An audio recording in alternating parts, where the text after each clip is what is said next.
If it goes public and it makes 20x, my little $50,000 check that we put into it, I'll still get the 20x on that 50,000. Otherwise, I wouldn't have been able to get into that deal. It's a really good way for people that want to do that. 3 to 5% of the asset class at the $1 million level should be the right number. Do you love your job, but want other investment options than your company's 401k and trying to pick stocks?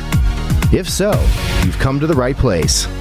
In this podcast, you will get actionable information for your passive real estate investment journey.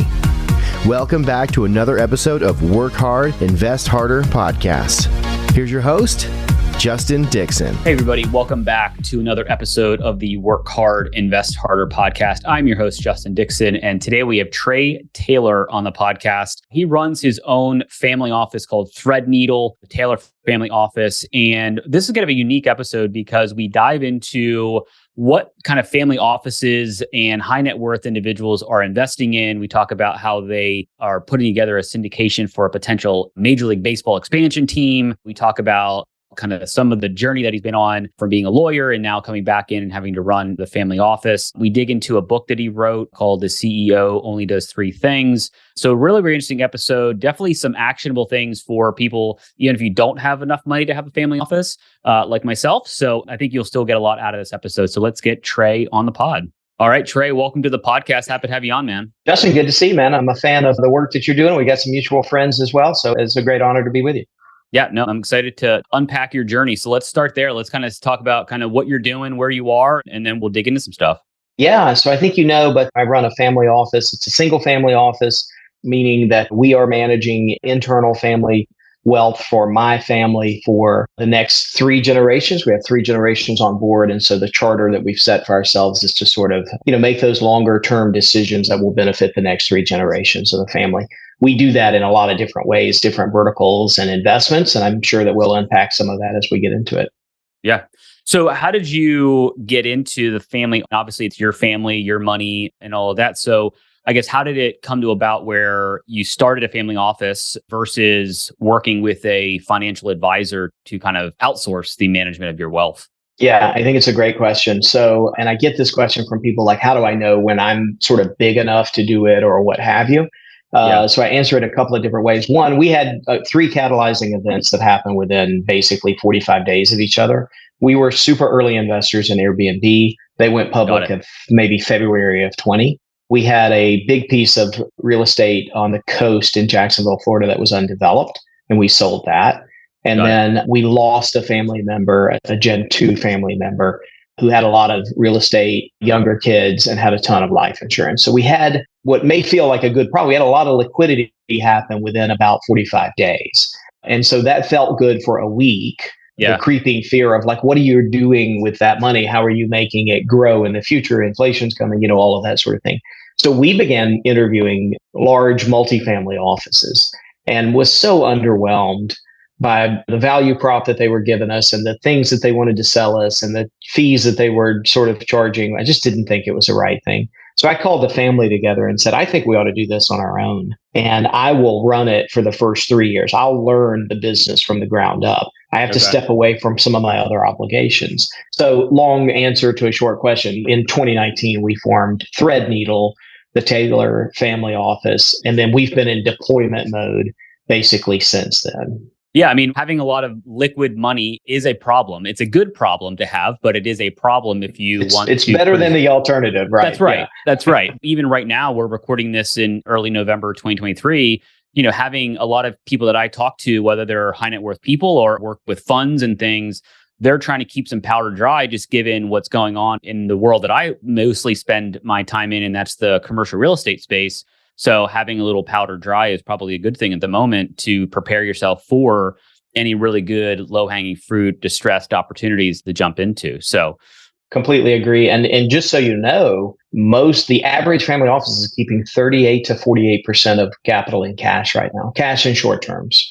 When you can make a deposit in a bank and get paid 5.25% on a money market with very little systemic risk associated with that, you're still under inflation, but at least you're protected against asset depreciation, which is probably what we're going to see in the next 3 years or so. Yeah. Yeah. And obviously having your money in the bank earning a 4 or 5%, risk-free interest rate is kind of nice versus having it in a checking account, which is earning no percent, right? So at least you're catching something. I'm always curious about people's journeys. Kind of yours is a unique one because most people that I talk to work a W-2 job and then they find real estate at some point in their life and they say, okay, I want to start to either passively invest or actively invest in real estate. And that's kind of an inflection point for them to kind of think differently, right? Because most people, when they think about investing, they think about stock market, company 401k. Those are typically the two things that people talk about. So I'm curious, kind of once you started to learn the family office space, where did you kind of go? And obviously, it sounds like your family has had experience and exposure to real estate. So I'm just kind of curious how that journey kind of started. And you said you started that in 2019. Is that right? The office itself started in 2019. Now, we had made investments and co-investments with family members for decades. Yeah. So my grandfather, who's Gen 1 for us and founded the family firm, who just passed this year and willed his assets into the family office because he believed in the structure that we were putting together. He just didn't want to be told how to invest his money. So he waited until he was gone to do that. But, that's a very typical thing for Gen 1. So he had always taught us growing up that equity ownership is the only way to build wealth in this country. And I remember being, sort of in the 5th or 6th grade and going to the beach with him on spring break. And he had one of those sort of Vietnam era cell phones, that looked like he was going to call in an airstrike or something. Right. And he hung it up and he said, boys, I just made $5,000 today or something. And my brother and I both said, no, you didn't. You've been on the beach with us all day. And he said, that's the lesson that I want to teach you, right? So we own insurance businesses. We pour the excess of that, and historically has gone almost exclusively to real estate, single family and multifamily, and some commercial, sort of 80-20 from that standpoint. So we've been doing that for 50 years as a family. Got it. So you only manage your own money, right? You're not looking or bringing in other people's capital into the family at this point. So we have sort of a loose syndicate of other families that we show investments to. So this morning I had an all hands with about 5 offices. We have a really intriguing offer, 2-prong offer to join syndicate forming MLB expansion team. And we have a Hollywood studio deal that is available to us now. And before we formed the office, these deals never found us. Yeah. Right. But because we've consolidated assets and said, instead of buying somebody university education and somebody gets a Range Rover and somebody gets a pool and then that money is gone, we've held that corpus back, consolidated it, and then brought in other families around our size to come in and take down some of those offers together. And then you get better offers, you get better returns over time, that sort of thing. So whereas we used to be W-2 guys doing fix and flips and those kinds of things, we just leveraged and rolled that. There's nothing wrong with starting there. That's where we started. But it gets to a place where if you consolidate it and have this generational mentality, then you can really get into some interesting and hopefully very high returns. So I'm going to kind of take a little diversion here. How does one get involved or get access to an MLB expansion opportunity that's just too unique for me to not just touch on for a few minutes? So, those things are always done. When you see it in the newspaper, it's too late to invest, right? Well, right. Like you see it as, oh, that's a done deal. But how did that deal get put together? Well, it's a network of people that know each other, that have done some deals together on the smaller side. We didn't pick up the phone and call every family office we've ever seen or worked with. We picked up the phone and called the 5 that we've worked with that have gone to work when we put money to work, that didn't just sit back and wait. They put their networks in play. They've done that sort of thing. And so when the organizer of this specific team expansion said, hey, I think I've got a shot at making it, we want to put a team together. 5 of us called 5 other people. And so we got about 60 potential investors to raise $300 million from. Some of them are very, very large offices. We are not, but some of them are. And so that's how that sort of stuff comes together. And think about it, it's the other investing circle, right? Right. A guy that you partner with on hard money, for example, might bring you into another deal and say, hey, I loved what you did there. I can't do this. Can you do it? Those kinds of conversations always happen, but it's always built on trust, and it's always built on a commitment of, I'm here to make my partner's money. I'm going to earn from that, but I'm here to make my partner's money. Yeah. What's the old saying, what your net worth is your network kind of a thing. And to your point, like, you doing smaller deals yourself is where you start, but then eventually you get to the point where you're a little bit bigger and you talk to bigger people and you kind of can work with different partners, and then you can kind of scale your business that way and get access to deals that you wouldn't have gotten years ago, right? When you're kind of just starting out. So I want to kind of talk a little bit about, not everybody that listens to this podcast, myself included, has a family office, right? So I want to kind of think and maybe pick your brain on how can somebody think about a family office mindset when they're trying to just think about what investments they can do and what investments they have access to at the present moment. But before we dig into that, I want to take a quick sponsor break, so we'll be right back. Whether you're in a job you love or hate, building a financial foundation is important. This foundation can support you by providing passive income, stability in an uncertain economy, or the launching pad for you to start your own business. Great Venture Capital helps busy professionals invest in commercial real estate to build passive income streams, grow wealth, and take advantage of tax benefits. If you'd like to learn more, check us out at greatventurecapital.com or send an email to justin@greatventurecapital.com. All right, we are back on the Work Hard, Invest Harder podcast. We've got Trey Taylor on. So before we kind of jump to break, you were kind of just giving us a little bit of rundown on what you've been up to in this family office. And so trying to take it back to some actionable maybe insights or thoughts as somebody who doesn't have a family office, but they have some cash, they want to figure out how to invest in kind of alternative assets outside of the general stock market, 401k, all that fun stuff. So you kind of stepped in and said, hey, I'm going to run this family office. You had a lot of liquidity that you needed to deploy. And obviously part of that deployment is to legally avoid paying some taxes and kicking that can down the road and all that fun stuff. So, if somebody's sitting here and they're like, hey, I've got a really good job, or I own a business and I'm CEO myself, and, I've got a couple $100,000 sitting in a 5% earning savings account, right? How could you start thinking about maybe generational wealth or just ways to protect yourself by investing in some different asset classes? Yeah, a bunch to unpack there. When we tell our story, a lot of people say, oh, I want to do exactly that. But I'm sort of Gen 1. And I don't have the resources that would be considered that way. And I don't have buy-in from the other generations of the family. Either they are older and they don't have the correct resources, or they're the same generation as me and they want to do their own thing and not together, or they're kids that really can't make the decision. And my assertion is that the family office is not the solution there, right? Yeah. But it doesn't mean that you don't invest for the benefit of your family long term. So I just want to really point out that's two different sides of the highway, I think. Yeah. And being in a family office, for better or worse, means that my bosses are the people that benefit from the co-investment action that we do together. And that can be tricky. Like in any family business, it can be tricky to know that I got to wake up Christmas morning, and somebody expect a big distribution, but the business didn't perform or something like that. Normal human beings in this country don't have to deal with that. We've had a long 60-year history of doing it. So that's the first thing that I would caution, is just to say, you don't have to do a family office to deliver a lot of the same thing. If you have the ability to consolidate multiple family members' portfolio under single governance, then maybe that's a thing that you should do. And I think different people have different opinions on this. Some people say it's 100 million or more. We do not manage $100 million. So we are running that structure in a very different way for a lot less than that. But, I think about 20 to 30 million in relatively liquid or investable assets is the path to decide maybe it's time to go the family office route. Yeah. Let's be honest. Most of us don't have that. So there's a different path that I think other investors should be taking as they build up to potentially having that, or being Gen 1 or handing it to Gen 1 to form that office later on.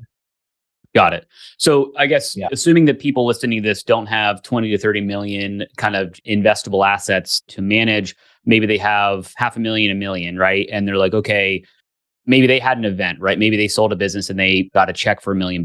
How do you think about kind of diversification of that? And then what type of assets are you looking at? And maybe let's kind of dig into the real estate side, because that's mainly where I tread. Sure. You mentioned kind of single family. You mentioned that you did fix and flips, and that was kind of probably earlier in the journey. But yeah, where are you thinking about kind of the opportunities are in the real estate world?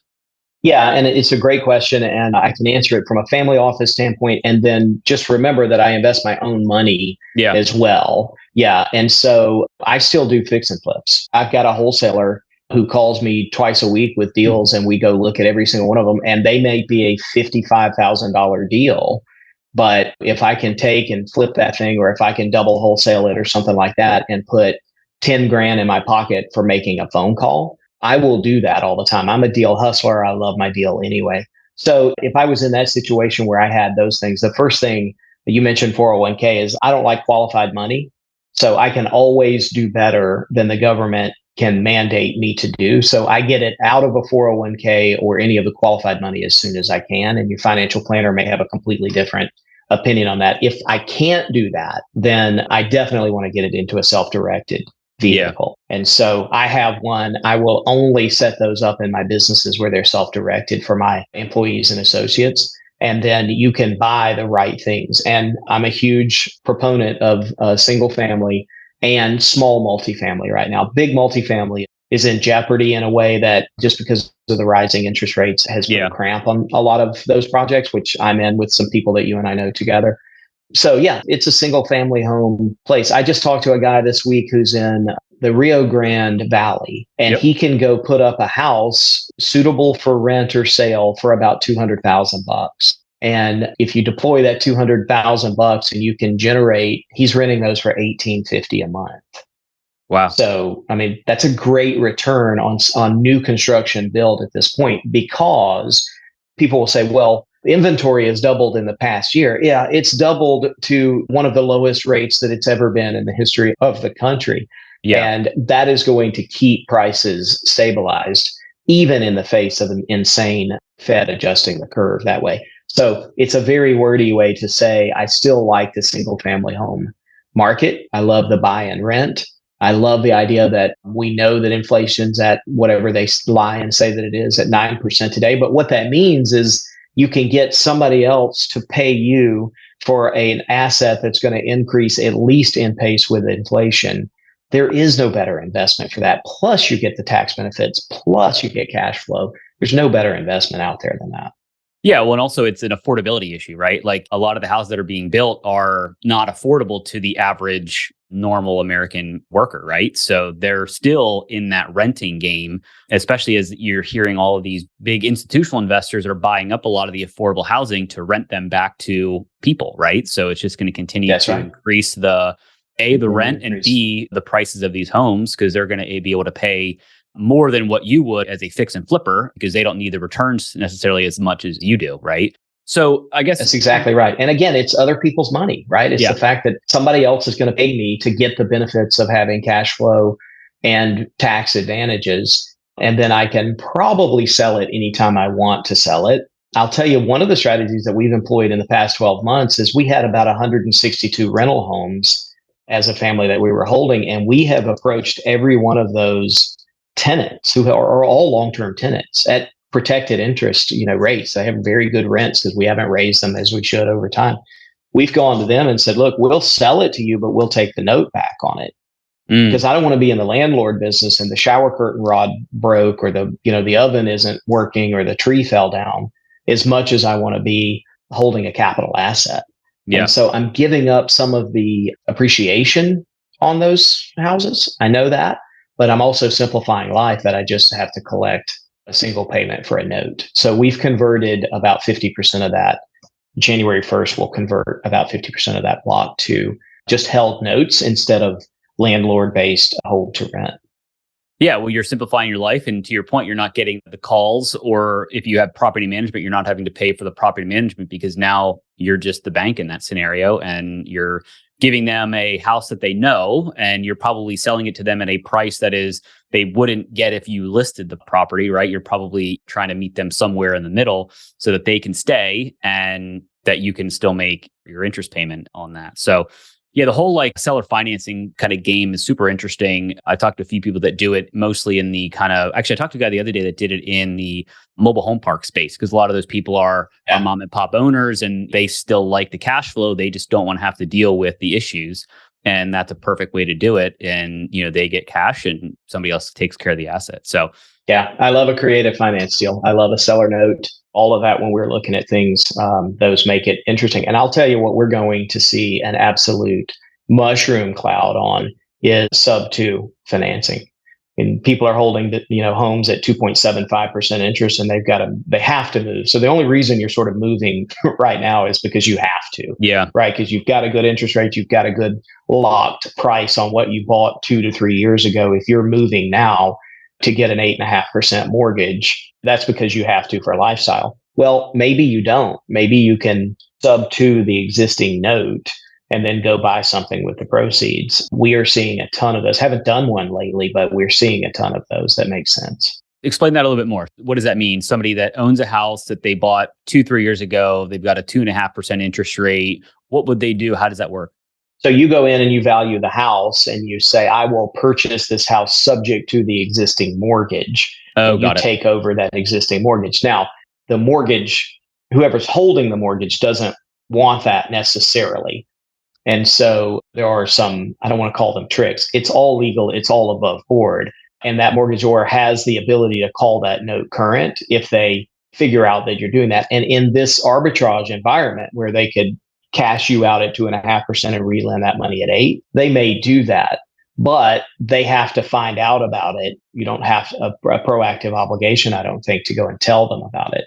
So you're seeing a lot of people coming in and saying, look, I want that house. I can pay you $500,000 for it. You bought it for $360 5 years ago, but I wanted that 2.5% note. And then I provide the cash to get that.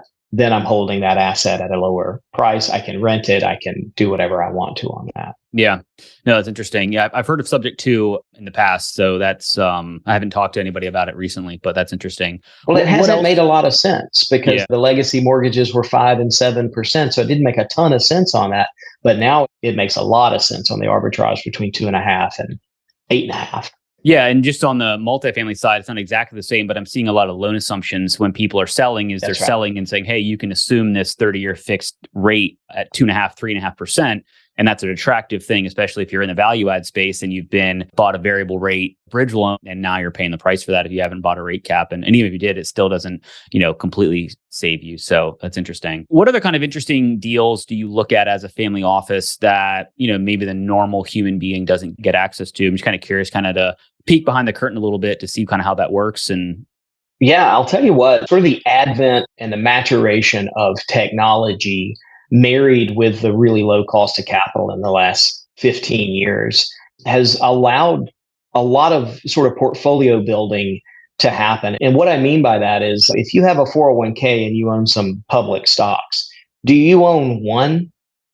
You own multiple public stocks, right? You own an index fund, you own something of that nature. But in early stage company investing, typically because of the way the deals are structured or the way that you find the deals, they don't find you. You might do 1 or 2 or 3 of those over an investing career. That's not a portfolio. And that's a really dangerous way to try to bet on a grand slam, which doesn't happen except for 7% of cases. So we love platforms like Republic. We love platforms like Angel List and that sort of thing, because you can go in and you can build a portfolio of early stage startups anywhere you have an affinity in a syndicate manner. And sometimes you can do that for $1,000 an investment. Yeah. So we hold a portfolio of about 160, mostly tech startup companies in that vein, where the average check for us might be 25 to 50K.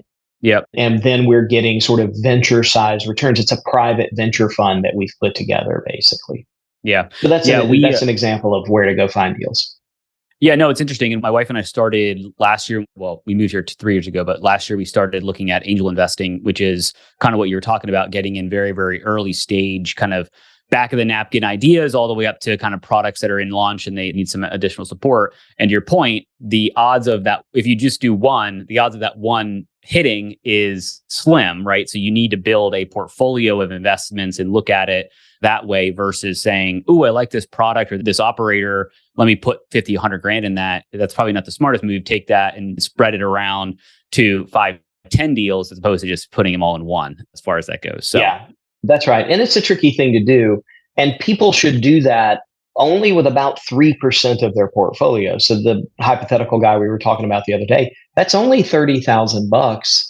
So if you go down to the local incubator, and they exist almost everywhere now, like chambers of commerce have them and that sort of thing, are you educated enough to know that this company is going to be the one that becomes a unicorn. Now, in Austin, very different startup culture, right? So you can throw a rock and hit 9 startups from your window, right? Yep. But in other towns, it isn't always the case. Well, you could take that same amount of money, let's say it's 30 grand, and go to AngelList or Republic or any of those sort of portfolio building companies and buy 30 companies, 15 companies, 10 companies, and get a really sort of robust portfolio of deals. Like I'm in SpaceX because they had a syndicate that had a special purpose vehicle for SpaceX. That's the way that we deployed into SpaceX. I'll still get the same linear return. So if it goes public and it makes 20x, my little $50,000 check or whatever it is that we put into it, I'll still get the 20x on that 50,000 if that's the play.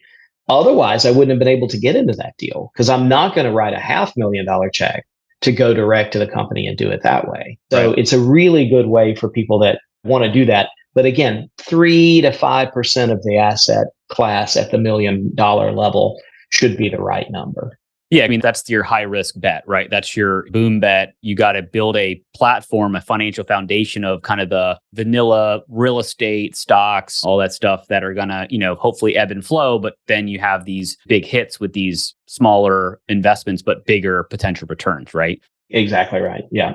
And you should see about a 30 to 40% compound annual return on that 3% money that you put into that. So that 30K every 3 years should be doubling on paper, right? Because it's not a fungible piece of real estate. It's not a fungible piece of cash or a bond or something. So there's that to do. And then the last asset class that we look at just in my personal portfolio, not the family office, but the family office does these deals as well, is we're doing a lot of high coupon debt. So we have a very good partner who goes and does a ton of business development around figuring out what businesses are able to expand but are capital constrained and have early completion. So we just did a 99-acre project in Florida, which is affordable sort of workforce housing. It's a bedroom community of one of the sort of very ritzy and well-off communities. So this is not the guy that's cleaning the pools in Celebration, Florida, for example. This is the guy that owns the pool company.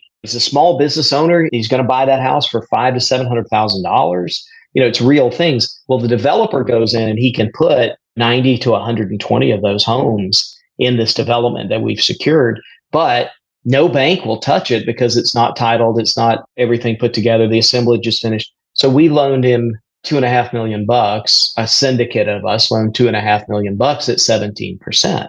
Yeah. But at the end of the cycle, what did he do? He took that, he refinanced it with the bank at 7%, because then it was something that the bank could take cognizance of. They could look at that as a balance sheet type issue for them. Yeah. And so we made really wonderful money on that and then immediately took it and redeployed it into the next deal and the next deal. Well, it doesn't take long to double your money at 17%, 15%, 16% a year on things that you are very secure in, so long as the real estate market doesn't get cut in half like it did in 08 and 09. And I don't see that on the horizon.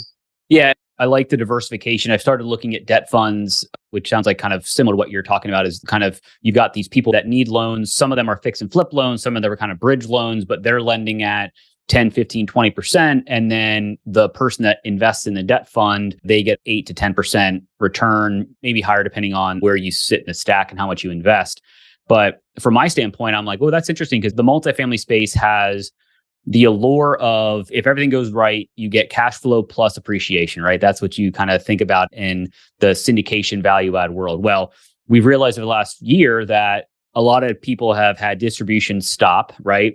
There's been capital calls, there's been a lot of things. So if you're kind of investing to rely on that distribution, well, that may not ever come. They may still be a good return, but it may all come at the end when they sell or partially when they refinance in year 3 or whatever. So I'm looking at the debt fund market as like, yes, I'm not going to get the appreciation, but I will, assuming the loans are solid and they're not foreclosed on and all that fun stuff or defaulted, I'll get cash flow every month, right? That loan is kicking off an interest rate.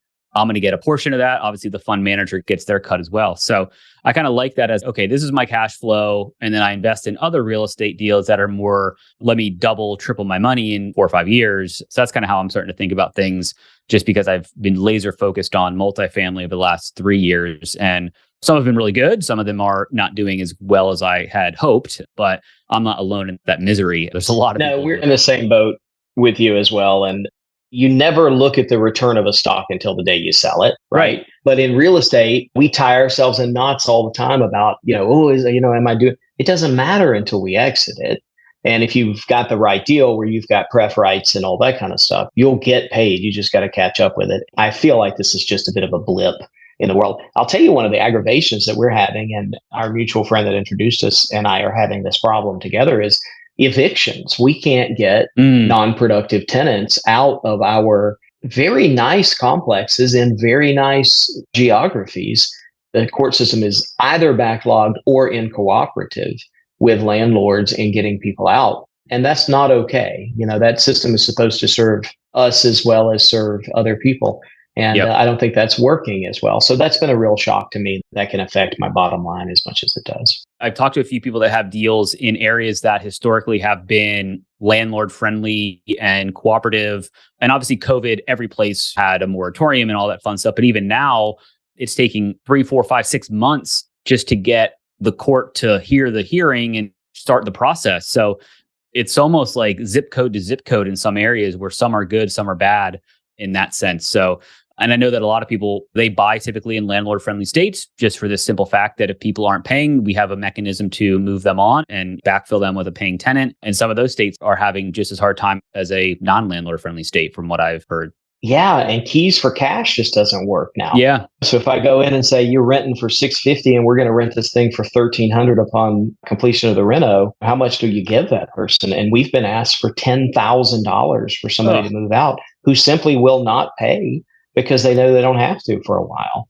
Yeah. And so even the old tricks of the trade are sort of not as available or not as conducive as they once were to success. Yeah. And I know, just shift a little bit here, you wrote a book, A CEO Only Does 3 Things. So I'm kind of curious about that and maybe give us a little highlight of that book and how it started. But then I'm always trying to tie things back to kind of how I grew up in a very small town where we didn't have a lot of money. And I'm trying to think about, you can still think like a CEO, even if you've got 50 grand in your pocket or 10 grand in your pocket or 2 grand in your pocket. You should do so. Yeah. And that's one of the big arguments of the book. So I found myself in the CEO's chair of our family business when my dad very unexpectedly passed away at 52.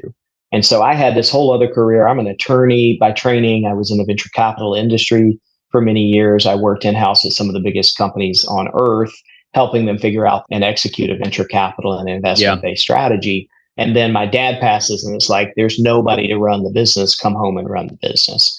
And so I did that. And I remember the first day, it was Valentine's Day of 2005. And I closed the door to my new office. That was my dad's old office. And I sat down and Googled, how do you be a CEO? Because I didn't know. I'd always worked for those guys, and I was privileged to be able to be in the room and in the boardrooms and things like that. But that's not the same as when you have to meet payroll and you have to take care of your obligations. And so I had a legal pad on my desk for the first 2 years where I just wrote down everything that I learned and then sort of synthesized it into something. And my thought process at that point was, somebody's going to take this over from me and I'm going to go back to my great life that I was living. That didn't happen. But I wrote it so that I would have some instructions, or at least like a little, how presidents leave the next president, like a letter to say, here's how I was the president or whatever. I kind of wanted to do that. And then I began consulting with people in my end, kept saying, like, you ought to write a book. But when pandemic just slammed everything shut, I thought, if I'm ever going to write a book, this is the time to do it because I'm stuck at home anyway. So I did that. So I make several arguments in the book. But number one is, being a CEO means that you're the one in charge who gets to decide where your focus goes. And very typically, if you run an organization, then your focus has to be on convincing the people to follow the same mission. If you run a single purpose entity, a single person entity, it's the same challenge. It just should be a little bit easier because it's you. So the CEO is paid to do things that nobody else can do, meaning have the authority to do, and no one else has the responsibility to do. And those 3 things are culture, people, and numbers. And so as far as a single person, or maybe a person with an assistant or something of that nature, you still have a culture in which you want to build a business. And does that mean, hey, my culture is we don't work on Friday after 5 o'clock? Or when we close a big deal, we tithe and we go for a massage the next day. Or we have a culture where we don't lie or obscure facts to buyers. It doesn't matter what those values are, but having a very conscious appreciation for what those values are, and this is how we're going to make decisions and live our lives. That's the culture piece. People is recruiting, which you know very, very well, is recruiting and then retaining the right people to go on that mission with you. Now, if I'm a single individual, well, Trey, I don't want to have employees. Great. Does that mean you inspect every property that you have? Does that mean that you appraise every property that you have? Do you bank every property? No. You have to assemble that team, even if they're just contractors. Yep. And sometimes are on the team. Assembling that team and getting the right team and then taking care of them and appreciating them is very important. And then and being conscious of that. And lastly is being conscious of your numbers. What are you trying to get done here? As a family office, we get pitched deals every day. We just onboarded an employee to help us start really getting consistent on how we respond to those deals. But we don't hear two pitches from somebody that doesn't know their numbers on the first pitch. Right. So if you don't know, if I ask you what were the taxes last year and you don't know that because you haven't looked it up yet, it means that the deal's not baked and ready, and you probably aren't either. Well, if I'm running that deal for myself, this latest fix and flip that I want to do, or a wholesale deal or something of that nature, I have to hold myself to that same standard. So I got to know my numbers of the operating business, and then I got to know where I'm trying to get to. And I have a target return every year that I want to hit. I have a net worth increase that I want to hit every year, whatever those KPIs are.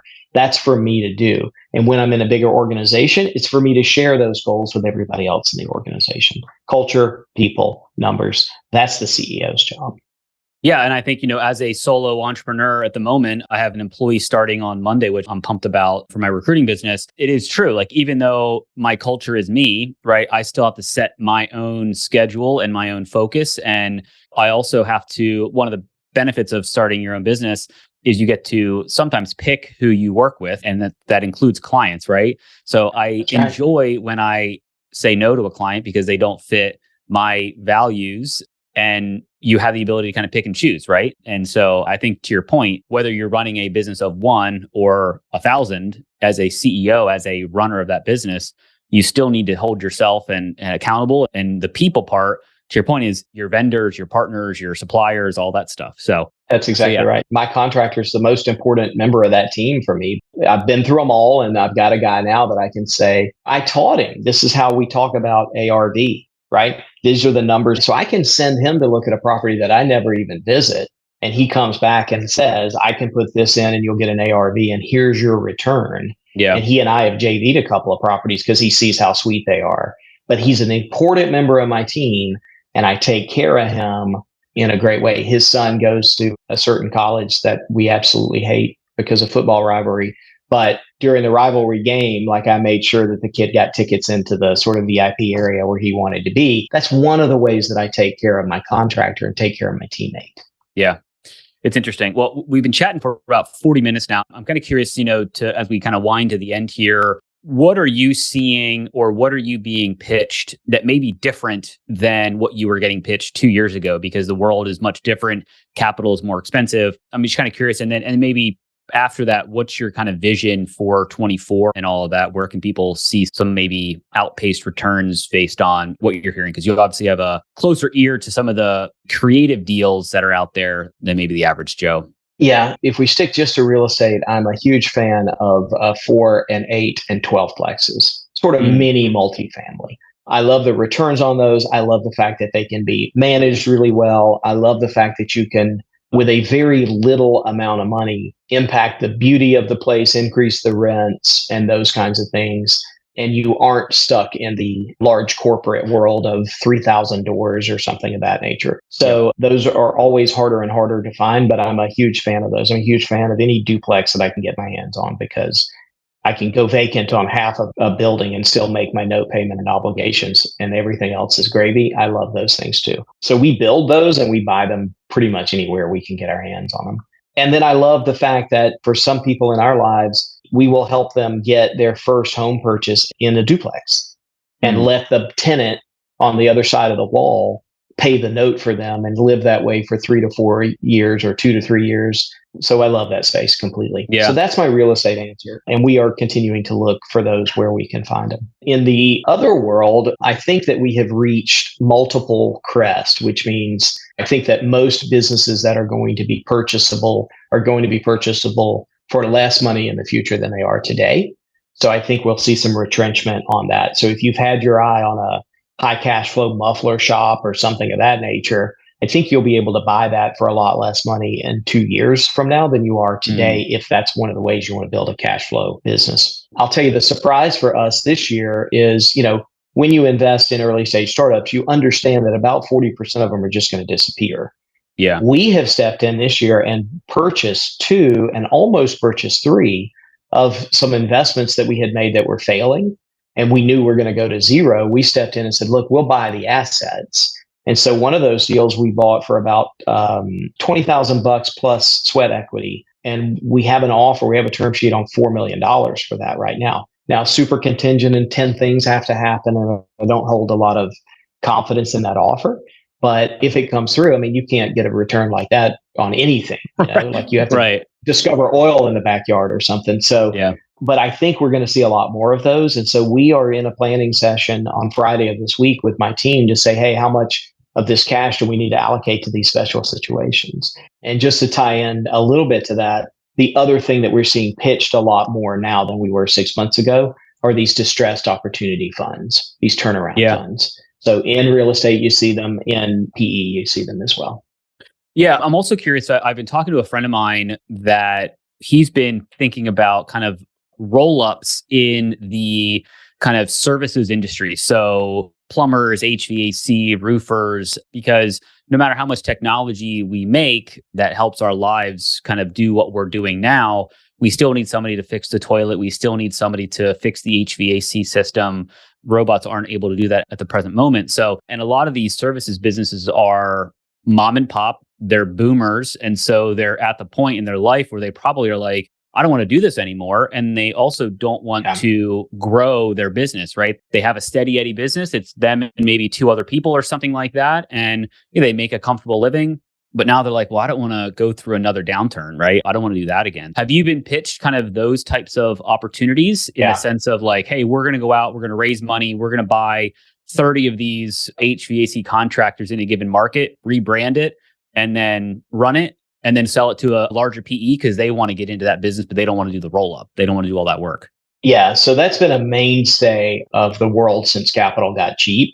It's interesting that you don't see a lot of successful roll-ups in the strategy that you're outlining. Where you see the successful startup is the guy that says, I'm going to be the platform and I'm going to bootstrap and I'm going to go buy the local HVAC company. I'm going to work in that company for 2 to 3 years and take it over and figure out who's good, who's costing me money. Should the previous owner's sister still be running bookkeeping here, and make those choices and employ technology a little bit and that sort of thing. And then you grow that to buy a second and a third and a fourth, which is largely what we've done, a private roll-up in the insurance space.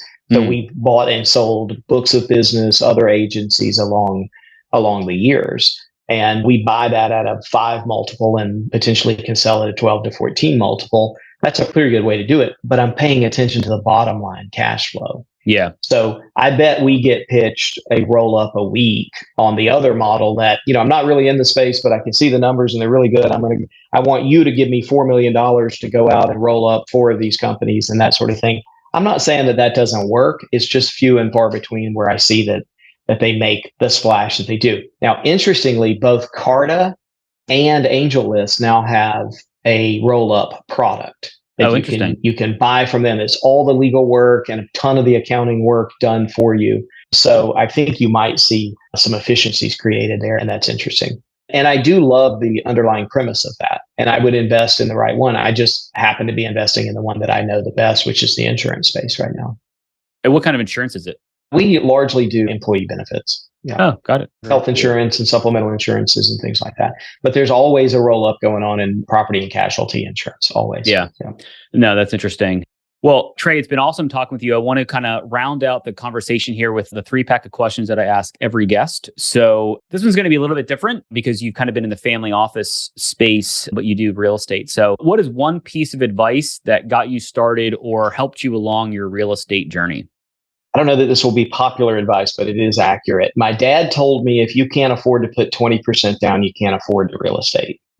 He has been right on that when the money has turned south. Got it. It isn't to say that I can't make something float for the day, but when that tenant moves out, especially in big commercial projects or something like that, the biggest personal deal I ever did was an office building that I bought in 2007. And I had to fund that out of pocket. And I bought it because back in those days, I could call the banker and say, it's $1 million. I want $1 million. And he'd give me $1 million. Well, I would have been in much better shape if I had put $200K down on that deal. Largely because I didn't have the $200K liquid at that point. So I couldn't have done the deal.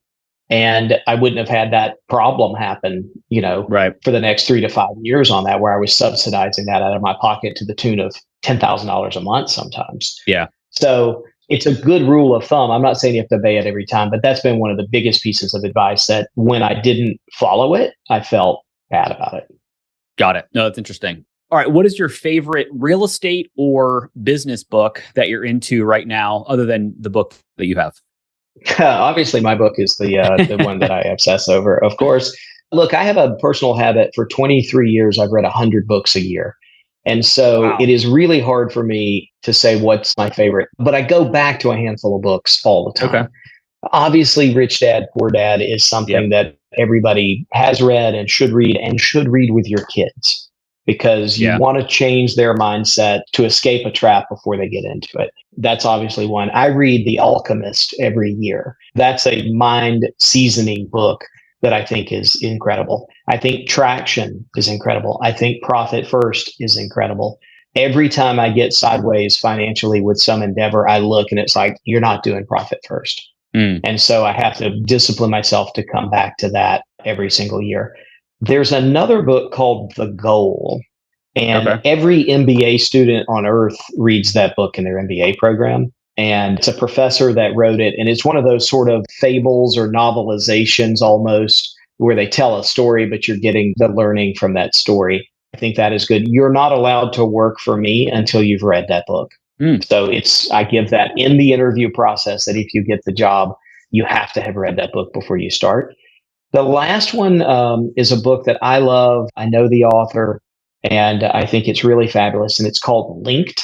And it is all about the way that we think about networks and how you can monetize a network, but it's the raw science behind networks. Okay. So super interesting book. I just emailed him. That book is probably 10 years old.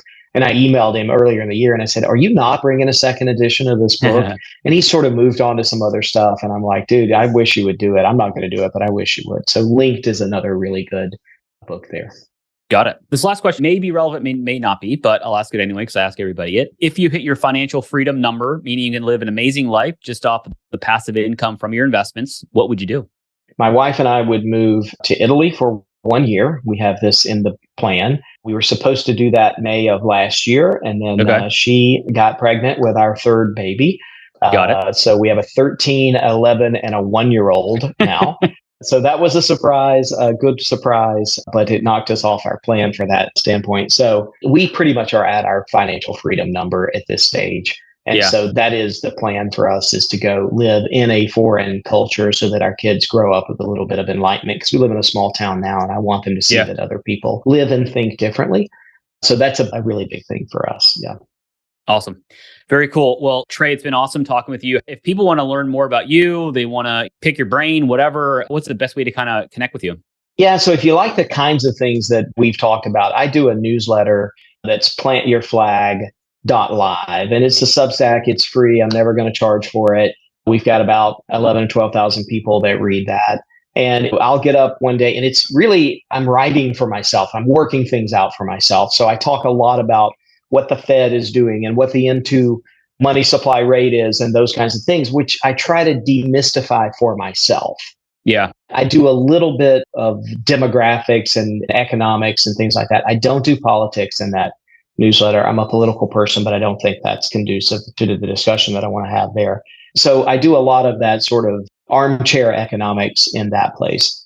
Obviously, the book is on Amazon. It has a workbook that the publisher just ordered, and it has an Audible that the publisher paid for earlier last year. And the book's doing super well. We thought we'd sell 50 copies or 500 copies, and we're at 60,000 and going now. Congrats. So it's a popular book. It's a cult classic in the Inc. 5000. Like CEOs buy it and give it to people in the Inc. 5000. And then you can go to any of my websites, trey-taylor.com, or my consulting company is trinity-blue.com. And I work with a lot of sort of solo entrepreneurs to look and get super clarity on where am I trying to go and how can I do it in the constraints that I have. And that's a time and materials type consulting thing. And then I work with CEOs. We do 12-week sprints with CEOs who want to sort of get in control of their businesses again. Awesome. Very cool. We'll have a lot of that stuff in the show notes. But Trey, man, really nice to meet you. Awesome podcast has gone in a lot of different directions that I never thought I'd have somebody on talking about an MLB expansion team. So check the box on that one. Yeah, so fingers crossed. Yeah. Awesome. Thank you very much, Trey. I appreciate it. Thanks, Justin. Great to be with you. I hope you got value out of this episode of the Work Hard, Invest Harder podcast. Your one-stop shop for education on how you can continue to work hard in your career and have different options to invest even harder. If you took anything away from this episode, please like and comment. I read every comment as it helps me serve you better. Make sure to subscribe and hit the notification bell. That way you won't miss out on more valuable content. If you're watching this video, it means that you want to grow your passive real estate portfolio. The easiest way to do that is to join our investor club by heading to greatventurecapital.com/invest. The link is in the show notes. See you on the next episode.